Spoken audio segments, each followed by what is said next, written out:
Alhamdulillah, wassalatu wassalamu ala Muhammad, wa man tabi'ahum bi ihsan wa din. Alhamdulillah, dans cette vidéo ici, Inch'Allah, on va parler du pluriel dans la langue arabe.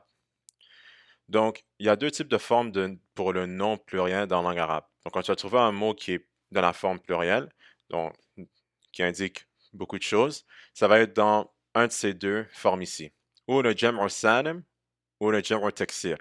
Le jam'u salim, c'est le pluriel intact, qui veut dire que la forme singulière reste intacte dans la forme plurielle.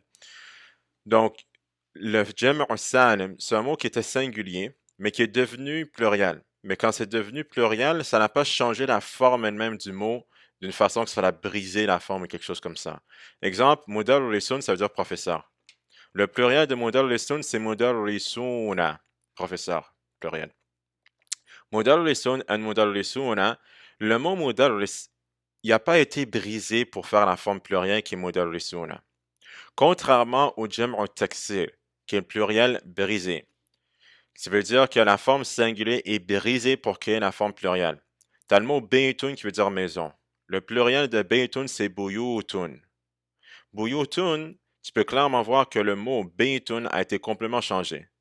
Le fatra qui était sur le bas est parti, c'est devenu un dhamma. Même chose avec ya, c'est une soukoun, maintenant c'est un dhamma. Après, il y a eu un waw qui est venu, puis après, le tout est resté le même. Mais en général, le mot a vraiment changé quand même. Contrairement au jam'u salim, le pluriel intact, ou mudarrisun, mudarrisuna. Tout ce qui s'est passé, c'est que j'ai ajouté una à la fin. Autrement, il n'y a rien d'autre qui a changé. Donc, c'est ça la différence entre le jam'u taksir et le jam'u salim. Donc, n'importe quel mot que tu vas trouver dans la langue arabe qui est un mot pluriel, ça va ou être le jam'u salim ou le jam'u taksir. N'importe quel mot que tu vas trouver dans la langue arabe, quand ça va prendre sa forme plurielle, ou ça va prendre la forme de jam'u taksir ou la forme jam'u salim. Un des deux.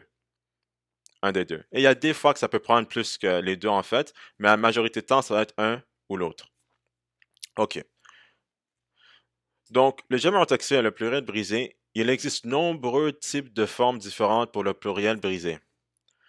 Donc, le pluriel brisé, quand tu vas mettre le mot qui était singulier dans la forme plurielle brisé, ça va pas être ça va pas être des formes avec des règles, ça va pas être des formes strictes. Ça peut être des formes différentes dépendamment du mot. Donc, n'importe quel mot qui est un jam'u taksir, ça peut avoir plusieurs différentes formes plurielles, et les mots en général, ils vont pas avoir seulement un type de forme plurielle si c'est jam'u taksir. Donc, baytun, c'est buyutun, mais qalamun, stylo, c'est aqlamun.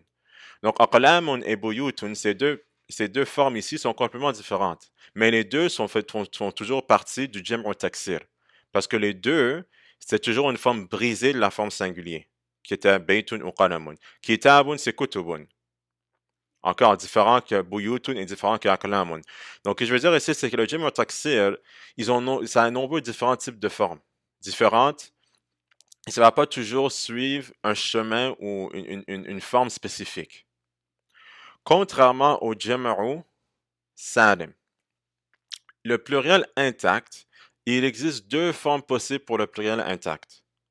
Donc, contrairement au jam'u taksir où il y avait vraiment différentes de formes, vraiment beaucoup différentes de formes, puis il faut toujours aller voir c'est quoi la forme que ce mot spécifique va prendre, le jam'u salim, ça va toujours prendre un de ces deux formes.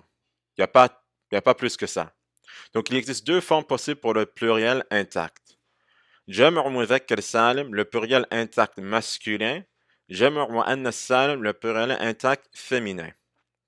Le jam'u mudhakkar salim, qui est le pluriel intact masculin, ça va finir par una.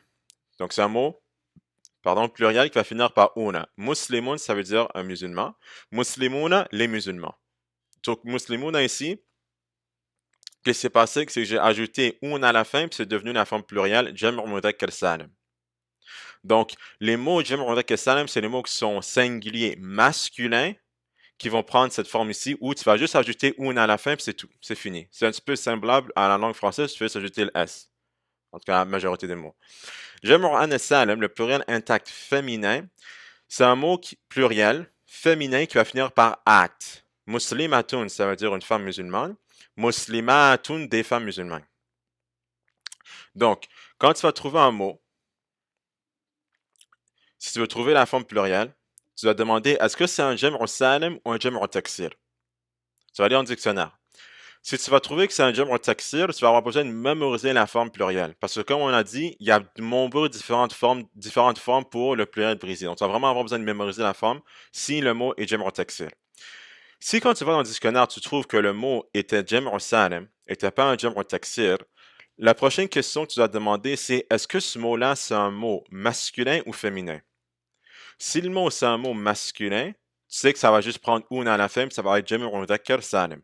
Donc, tu vas juste ajouter una à la fin, c'est tout. Et si tu trouves que le mot est féminin, tu vas ajouter at à la fin, puis c'est fini. Donc, c'est comme ça que tu trouves les pluriels des mots dans la langue française et c'est comme ça que ça fonctionne. Jazakallahu khairan. Assalamu alaikum wa rahmatullahi wa barakatuh.